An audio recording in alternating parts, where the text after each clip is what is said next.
Hello, welcome. My name's James Whitcomb. I'm the candidate coach, and I just want to say thanks.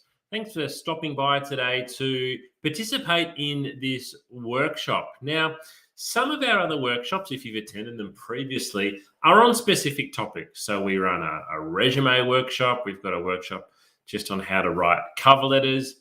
We've got two workshops on interviews, one being how to prepare for interview, one being how to specifically answer interview questions. But today's workshop's a little bit different. So it's called Job Hunting Tips in a Competitive Market. And what I'm going to do today is give you just a couple of little tips along the way across a number of different things that you can do when you're looking for work that will hopefully help to make a little bit of a difference. Because it's always competitive when you're looking for work. Now, you might have heard in the media recently that because, companies are struggling to find employees because unemployment is actually quite low, that, you're kind of thinking, well, why is it hard for me to find work at the moment? Why am I sort of struggling? Well, let me give you some comfort here, because looking for work and applying for work is always competitive. It is always competitive. You still have to be the best candidate or the best prepared candidate to get the job. So it doesn't matter whether unemployment is 20% or 4%, it is still very competitive. The difference is you're just not as competing with as many people. But it's not like you're not competing with anybody. For some of the roles that we've recruited at Smart Recruitment, where I'm a director, previously we might have got 100 applications or 200 applications. Now we're getting 40 or 50 instead. So those numbers are lower, but hey, you still have to compete with 40 or 50 people. You've got a 1 in 40 chance of getting the job. So you need to do everything you can. You need to do every little thing you can to increase your chances and increase your advantages of getting the job. So let's get stuck into it. I'm going to share my screen with you.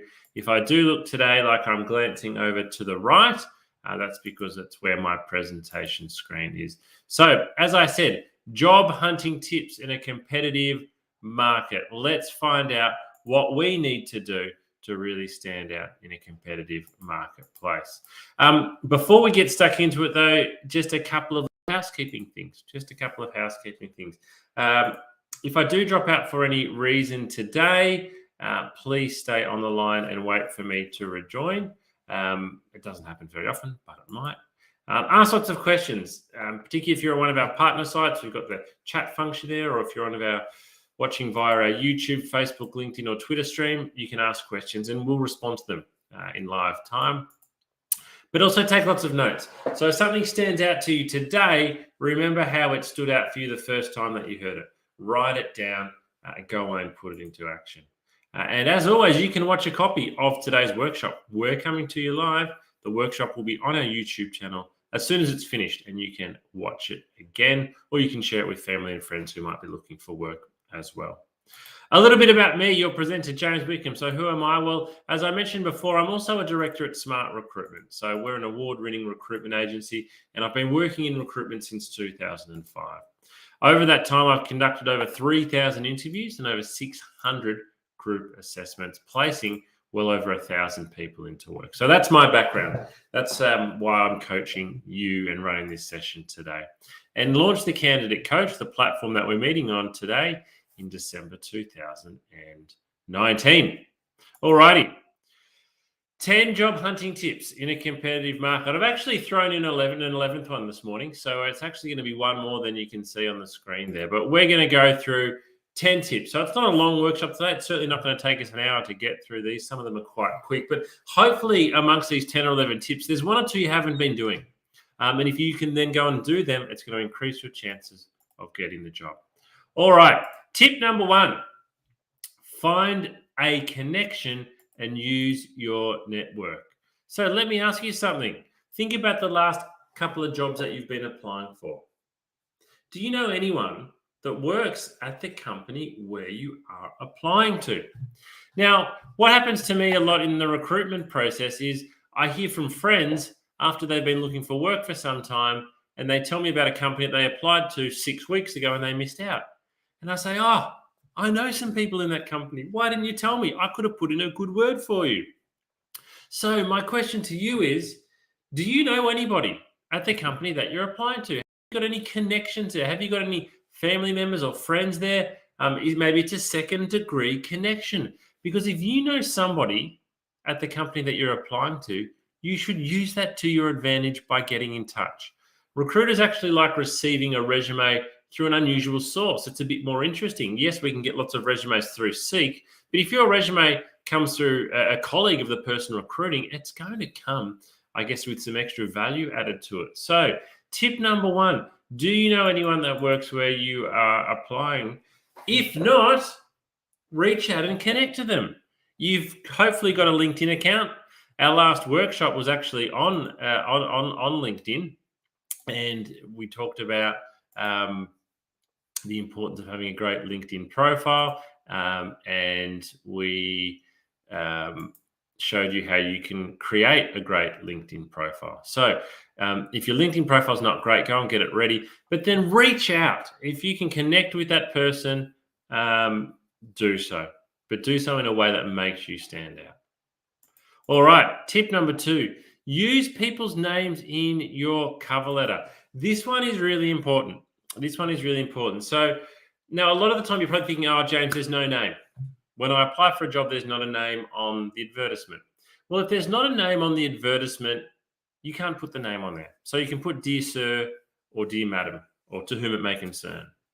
However, you also could pick up the phone and call that company and say, hey, I'm about to apply for the accounts receivable position. Would you mind just telling me who I should address my cover letter to? Now, if that person who's reading the applications gets 50 resumes and 50 cover letters, and just one of them includes their name because you've called reception and asked, guess what? That means something. The person reading those 50 cover letters thinks, hey, there's one person here that's got my name. How did they get my name? And they're actually probably going to notice your application a bit more closely. Maybe they'll even just call you to find out how you found out their name. But it will show them that you're putting in some effort. So use people's names. If they are on the advertisement, fantastic. You've got it easy. You've just got to put Dear James into the cover letter. But if you include the person's name in the cover letter and also throughout the interview process, people are more likely to remember what you said. Now, we actually love it. Human psychology is we like it when our name is used in a positive sense. In a positive sense, when it's a parent telling off a child using their names, come here, Benjamin, it's maybe not a positive connotation. But if someone writes a letter to me or a cover letter that says, Dear James, I'm much more impressed than if it says, Dear Sir or Madam. All right. You might need to take notes, though. So particularly if you're a student and you're going to job fairs or careers fair at the moment, and you are meeting people, you're going up to the booths, what I would always encourage you to do is to take a notepad along. And so if you go up to a booth for a company and you talk to them about their graduate program and it sounds really good, write down the names of the people that you're speaking to. You can then include those names in the cover letter when it comes time to applying for that organization, and it will make you stand out. Alrighty, tip number 3. Have an achievements-based resume. So what do I mean by achievements-based resume? Well, first of all, if you haven't attended our resume workshop, I would encourage you to go and watch the recording of our latest one, which will be on our YouTube channel. And we talk about the importance, and I show you how to include achievements on your resume. But basically what I want your resume to be is a document that sells you, it promotes you. If you've worked in McDonald's for the last 2 years, that's fantastic. But guess what? I probably know what you did in that job. So what your achievements actually tell me is how well you did it. And that's what I'm more interested in. So make sure you list achievements. 2 or 3 achievements listed for every job, and they need to be. You need to have some achievements on the front page of your resume. So change your thinking with your resume. It's not a boring academic document that just has a history of where you've worked. It needs to highlight and sell and promote you. And the best way to doing so is with your achievements being presented loudly and clearly. Everyone has the same qualifications when they're going for jobs. Well, not everyone, but most of the time. Again, particularly if you're applying for graduate jobs, everyone's got the same qualifications. It's your achievements that actually make you stand out. So go away and make your resume achievement based. Tip 4, show what you know about the company and the industry. So the second part here is probably the tip part, because you would be fairly aware that it's pretty common sense that when you're going for an interview or you're applying for a job, you do some research so that you show you know a little bit about the company. That's kind of the minimum standard. But if you want to stand out, a really good tip is to show that you are interested in the industry. You know what's happening in the market that you're going for a job in at the moment. You're interested in the goings on of the economy. But if you can specifically bring that together in your interview and show that you understand the industry, you're passionate about the industry, you're up to date with your industry knowledge, that speaks volumes to the recruiter. So when I meet a candidate and they mention it, maybe they say, they mention I read in the industry news, or I read this article about what's happening in the industry, or asks me a question around the industry trends, I think, yes, this candidate isn't just after a job. They like this industry. And if they like this industry, they're going to like working for our company. So tip number 4 is show what you know. Work it into your cover letter, work it into your interview. Show what you know about the company. Because lots of candidates do research. So if you want to stand out, your research needs to be better. Than the other candidates. So where can we go? Well, company website, careers pages, they're the first two. They're the easy ones. Press releases, annual report, and other industry news sources are where you should really be going, in particular, if you want to stand out. Tip number 4. So let me share with you a really important example. And if you've attended any of my workshops previously, you'll know what I'm talking about here. I'm going to share with you a LinkedIn post from well-known recruiter Stefan Wheeler. Now, Stefan, sorry.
I just want to highlight that bottom sentence again. I'm going to read it out again. So I understand doing research takes effort and you don't even know if it'll pay off.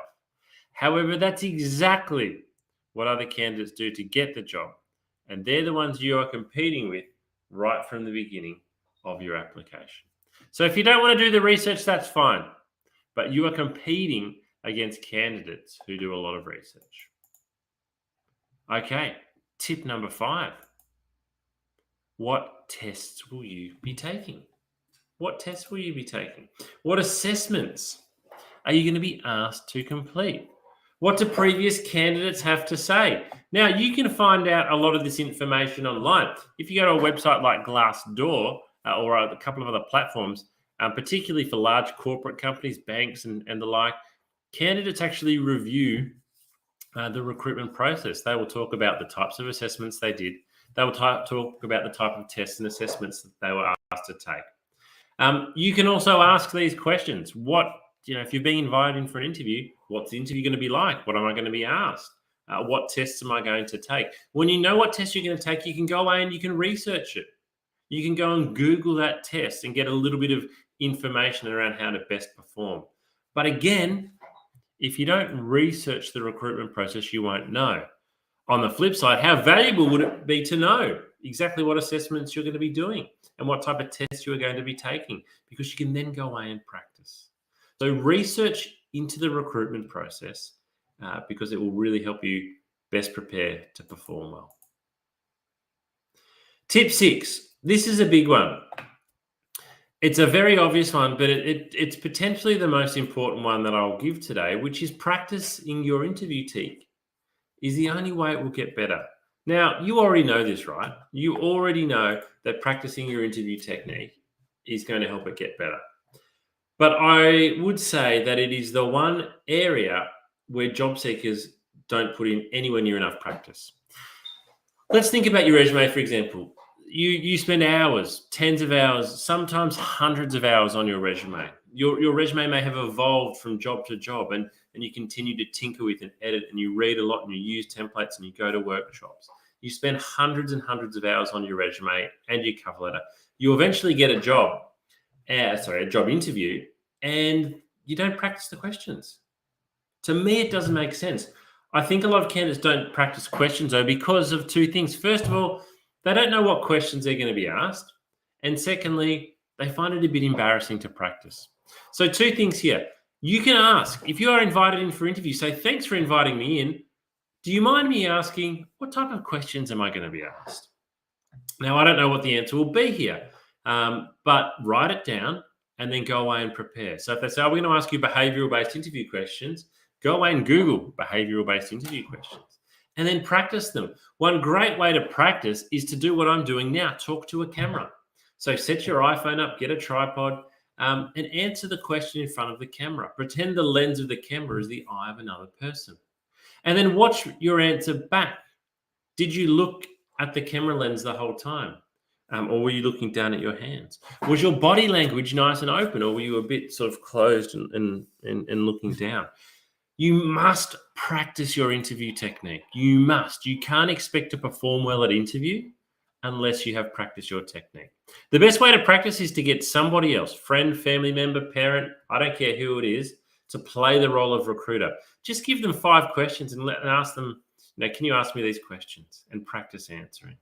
If you don't practice, you're hoping to perform well at interview. You're not preparing to.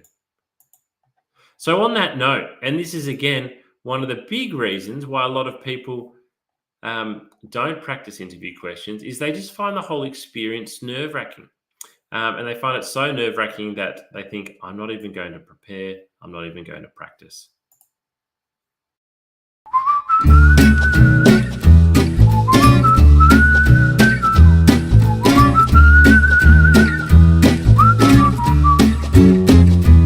Thanks for joining us at The Candidate Coach, Dr. Barker. Tell us a bit about your background and the type of work you do. I am Dr. Sarah Barker. I'm a clinical psychologist. I've worked in workplace mental health with Black Dog Institute for the past 7 years.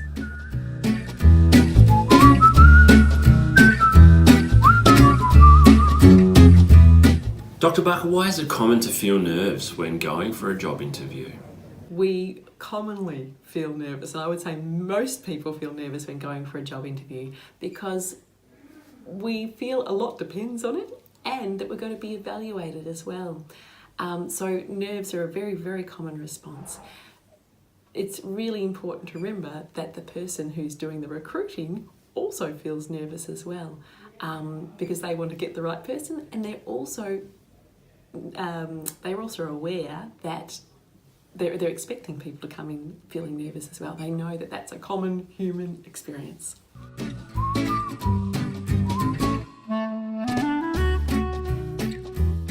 What can we do before the interview to help best prepare so that we're not overcome by feelings of nerves and anxiety?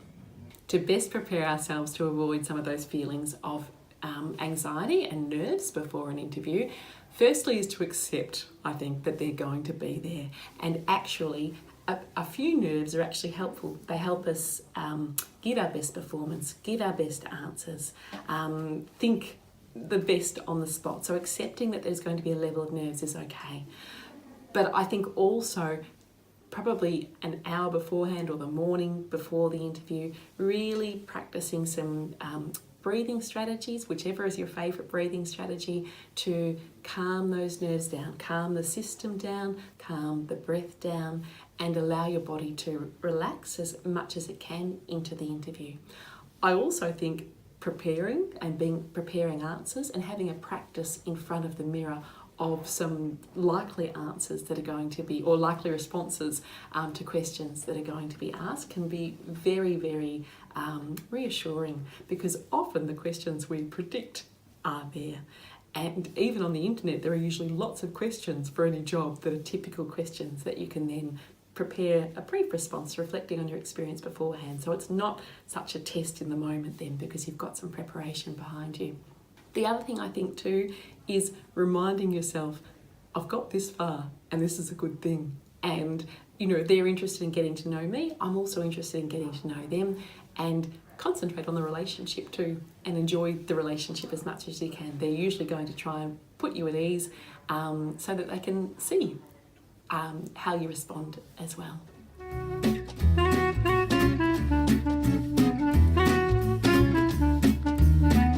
And what can we do during the interview if we feel a bout of nerves or anxiety coming on? It's very common for us to suddenly feel overwhelmed in the moment in an interview. If that happens, take some deep breaths. It's okay to buy some time. It's okay. And also, when we take deep breaths in an interview, it's only usually us that notice. Okay, so taking some deep breaths can really be helpful. And even saying to the interviewer, could I just take a moment here just to pause and gather my thoughts, and then just breathe. Okay, and then when you're ready, come back and say, I'm ready to continue on. And that's a fine way to manage nerves during an interview.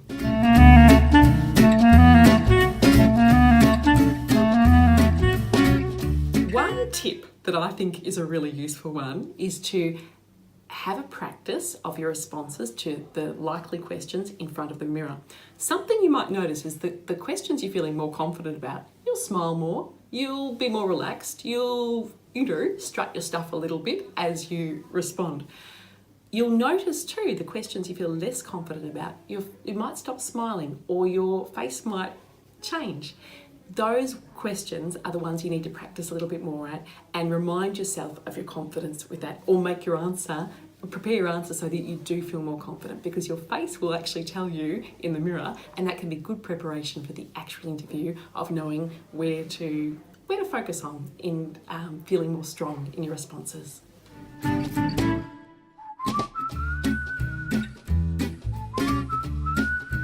In summary, nerves and anxiety for interviews can be partially managed and avoided by preparing beforehand, using our breathing exercises and techniques to reduce stress so we're going in feeling calmer, and also during the interview by practicing those same skills. Often when we're nervous, we stop breathing or we breathe very shallowly. So if we start noticing ourselves doing that, really being conscious of our breath and paying attention to it and allowing that to carry us through.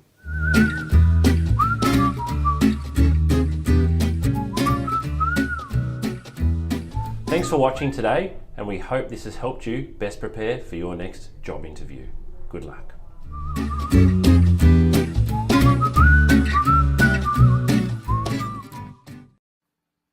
Question for you. Who would you rather work with? Somebody likable or somebody unlikable? Well, it's a silly question, it really isn't, because the answer is obvious. We want to choose the person on the left. We all want to work with somebody who is likable. So, tip number 8 for you is actually to be likable. To be likable. When you're going for a job interview, the person that's interviewing you is potentially thinking to themselves, do they want to work with you? This job might be sitting next to them. So they're thinking, do I want to sit next to this person for 8 hours a day, 5 days a week, 48 weeks of the year, the next 3 years? Do I actually want to do that? Is this person coming across as a type of person I want to be around? Now, it doesn't sound very technically appropriate for a job interview, does it, to be likable? But we are all humans. It's within our nature to feel like this. So you need to be likable simply because it will increase your chances of getting the job. Tip number 9. Tip number 9. Ask great questions. Ask great questions. I talked before about the importance of going away and doing some research into your industry and company. Use that research to ask questions, because at the end of every interview, the person's going to say to you, do you have any questions at all for me? Now, when I ask that to a candidate, do you have any questions at all for me? If they say, oh, no, you've answered everything that I wanted to know, I think that's really bad. That's really bad. You should have come prepared with a couple of questions. So what I recommend is to write down 6 questions, and you can take them written down. You wouldn't ask 6 questions, but you want 6 written down, because if you only take 3 and a couple of questions are answered, you'd be stuck with nothing. So prepare in advance some questions, but into those questions, work your research into them. So if you've gone away and researched the company and you've found some interesting information, base one of your questions around that information. You're using that question to show off a little bit, to show you you've done some research, but it will make the recruiter think, wow, this person's really done their research. And that's a great question. I actually am really impressed when a candidate can ask me a question that I don't know the answer to, because they've done more research than me. Don't ask about the salary or the location. Don't ask those basic things. Use this as an opportunity to really stand out. Tip number 10, positive, responsive communication. I cannot tell you how often it is difficult for me to reach a candidate. I will be calling candidates today who have applied for a job yesterday who won't answer their phone and won't call me back. Make sure you have an active voicemail. Make sure I can leave you a message if you can't answer. Make sure you call back as soon as you possibly can. Answer the phone positively, professionally, and expect that that phone call is going to be from a recruiter. Show interest in the person you're meeting beyond what's on just the careers page. So ask them about themselves. Why do you like working here? Tell me a little bit about your journey. It helps to build rapport and build a connection, and it makes you more likable. Ask for honest feedback. There's absolutely nothing wrong with actually saying at the end of the interview, do you mind sharing with me how I performed today? I'd really like this job, so I'd be keen to know. If the recruiter says, oh, look, I can't, I'm sorry, I'm not allowed to, that's fine. But they might actually answer the question and give you some great insight. Either way, what you're showing is that your performance at interview is important to you, and that's because you want the job. So have a thankful attitude when you're leaving. Thanks for speaking with me today. Whether it's on the phone, thanks for speaking with me today. Thanks for meeting with me today. Thanks for taking the time to look at my application. Polite, being positive, it actually can make a big difference. All right, in tip number 11, know how to perform well on video interview. So this one is super important at the moment. Super important because the majority of interviews are being done via video.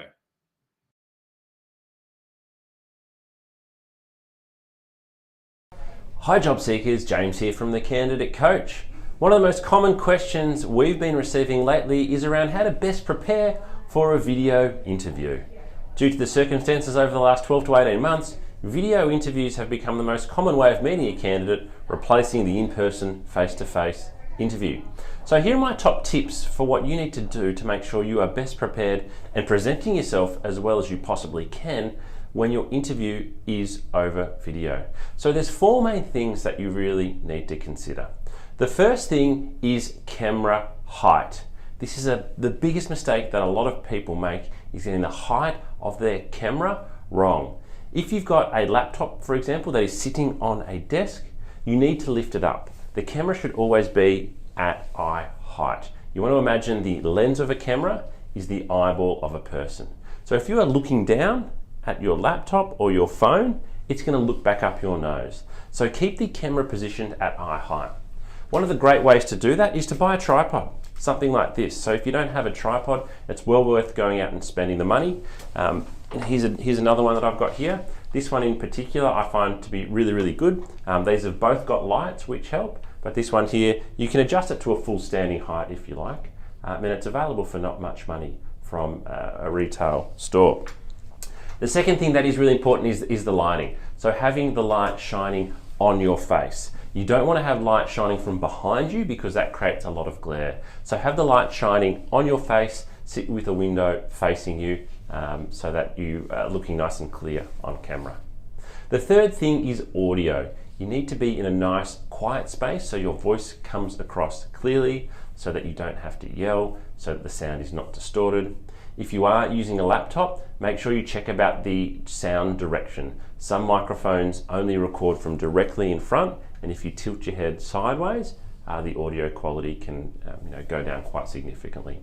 And the fourth thing is, remember to show some personality with video interviewing. A lot of people speak to a camera in a different way that they speak to a person. So again, look at the lens of the camera and imagine you're speaking to a person. Smile, talk with your hands if that's what you do, but don't look around the room. If you're nervous, don't look down at your hands. Look at the camera and give an answer as if you were giving it to a person. This can be challenging, particularly if you are being asked to record answers and there's not actually a person that you're speaking to, but personality definitely comes through on video, so make sure you show yours. And with everything, practice. If you're not sure how you're going to present, or you think, I don't think this is going to work really well, set up your camera, hit record, and just speak to the camera. Talk, see how you look, and practice several times. This is going to be the new norm, or not the new norm, it is the norm for quite some time now, so it's really important that you understand how to best prepare for video interviewing. Good luck.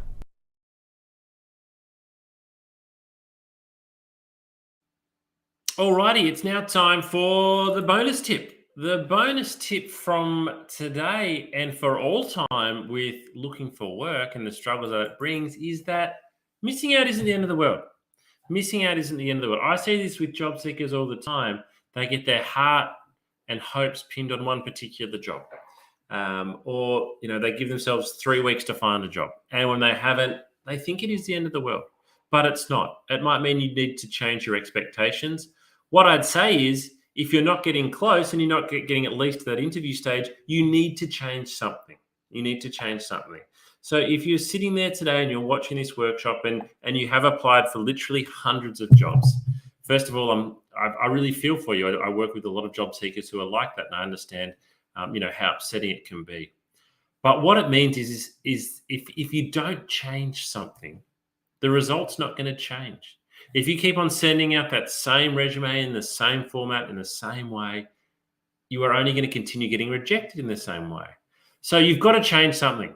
Even if you change something and it doesn't work, continue to change things up. Changing your cover letter, changing your resume. Maybe it's calling up about a job. Maybe it's walking in with your resume to a retail place and dropping it off and showing how well presented you are. But if you are really struggling and you're not getting anywhere and it's been quite a while now, I would really encourage you to change things up. Now, if you're still wanting more assistance, a reminder of all the resources that are available to you on our candidate coaching platform. Look at them all here. We've got video coaching. We're actually up to 14 episodes now. I need to change this slide. We've got resume and cover letter templates that you can download. Interview questions you can download. You can take practice online tests, real pre-employment tests, and get your results. We've got checklists and articles. We've got advice for executive job seekers. We've got mental health support, and we advertise all of our upcoming workshops, and all of this is for free. All of this is available to you for free. So check out your candidate coaching platform and make the most of it. All righty. Well, thank you for attending today. We would love your feedback. We've got one more video that we're going to show you, but just before we do, please throw that link in, surveymonkey.com/r/candidate coach. In this survey, which only takes literally 2 minutes, I really just want to ask what you thought of today's workshop. Did you get any value out of it? And then we also ask, what else would you like? In our future workshops, we run 2 workshops every week. That's 8 workshops every month. We want them to be relevant for you. So in that survey, we also ask, what would you like us to provide more coaching and workshopping on? And as always, please follow our LinkedIn page to keep updated. Alrighty, we'll finish today with this video, which looks at one really important topic when it comes to recruitment, and that is looking after your mental health. So thanks very much for joining us today. We'll keep the chat function open for another 10 minutes and be in there answering questions. Enjoy the rest of your day. Thanks for joining our workshop today. My name's James. I'm the candidate coach. Bye-bye for now.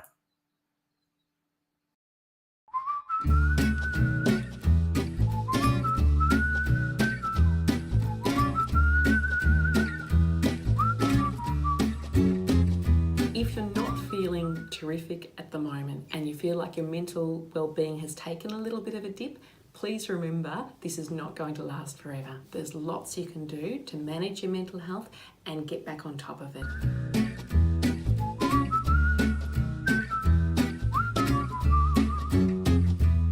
I am Dr. Sarah Barker. I'm a clinical psychologist. I've worked in workplace mental health with Black Dog Institute for the past 7 years.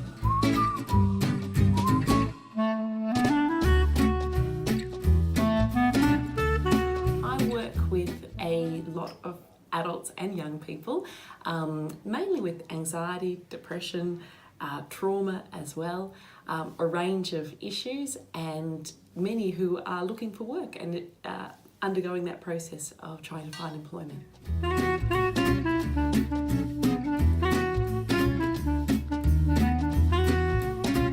Looking for work causes mental strain because our identity is tied up with our work.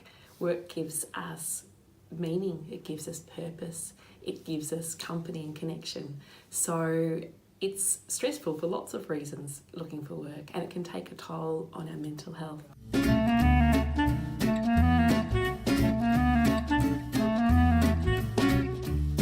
It's really important for us to be aware of the signs that our well-being and our mental health might be dropping. Probably the biggest sign is changes in behaviour. So that might be changes in the way we're thinking or talking to ourselves. We might be saying things like, who would employ me? I'll never get a job. We might be really down on ourselves and really hard and critical on ourselves when normally we're not so hard and critical. We might also, in our relationships, change our behaviour. We might be more snappy or more irritable with people that we love. That normally we might be a little bit irritable sometimes, but not irritable in that way. Losing interest in things that usually sparked us and ignited us and gave us joy. So perhaps usually we like walking the dog and suddenly we start thinking, I can't be bothered walking the dog today. That sort of thing, those changes in behaviour are really significant because they tell us that something's different, and if we're noticing, I suppose, more than one of those and it's affecting the way we feel, and this is over a period of say 2 weeks or longer, then it's a really good idea to have a chat to a GP that you trust, and find out what might be going on, have a discussion and see if there's any physical reasons for that, or if perhaps your mental health and well-being might be able to do with a little bit of extra support, and then the GP can refer you on to see a psychologist, a counsellor, whoever is most appropriate for you.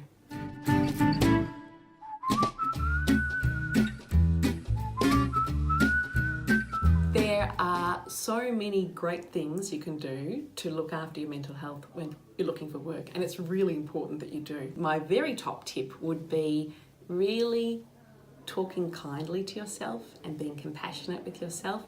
I think when we're looking for work, we can have a lot more questions like, will I ever get a job? Will I ever be employed? It can feel like this could go on forever. So being kind to ourselves and saying things like, it will work out. There will be a day, my efforts will be rewarded. It will just take time. I just need to keep trying. Reminding yourself of your strengths. And that might even be tapping into people you love and asking them what your strengths are, because sometimes it's harder to find them when our mood's a bit low and we're feeling more worried. We can be harder on ourselves. I think that routine is really, really important to our well-being. When we're looking for work, we mightn't have such a regular routine because there mightn't be a 9 to 5 start and finish time for a job, or there isn't.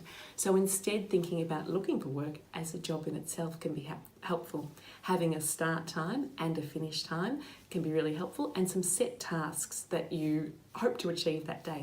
Purpose is really important too. So purpose might come through routine, but it can also come through other things. Meaning's really important, and our work gives us meaning. So when we're looking for work, meaning mightn't feel like it's there as much.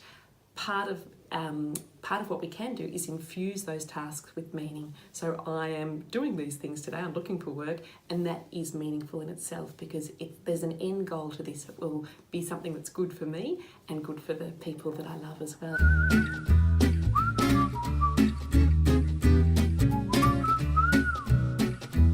Some excellent resources for looking after well-being when looking for work are the Headgear app. The Headgear app is free, it's evidence-based, it's developed by Black Dog Institute, and it is fun to use. It uses mindfulness, so a technique to really help us relax and reduce physiological arousal, which can often occur when we're feeling anxious. It's got a 30-day challenge, which is just short, bite-sized little challenges to extend your well-being and grow your well-being, and that can be really extra important when we're looking for work. There are also some really terrific resources available through the Black Dog Institute. One of them is a beautiful self-care plan that encourages you to think about your top coping tips, the things that personally work best for you, that are positive coping strategies. Another really good resource is through Beyond Blue, and they've got some excellent resources to look after mental health while looking for work, and also when people are recently out of work as well.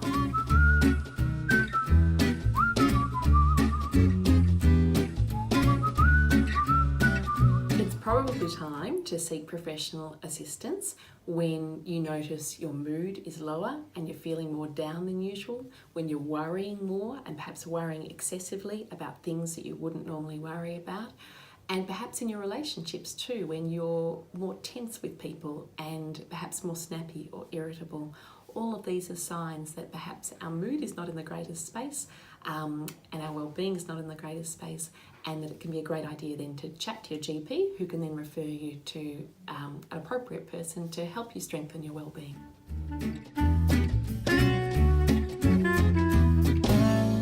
It's very common for people to have a dip, but please know that that's not going to last forever, and that there's lots you can do through looking after yourself, but also through getting access to professional support that can really give you a boost again and get you back feeling good as you're looking for work.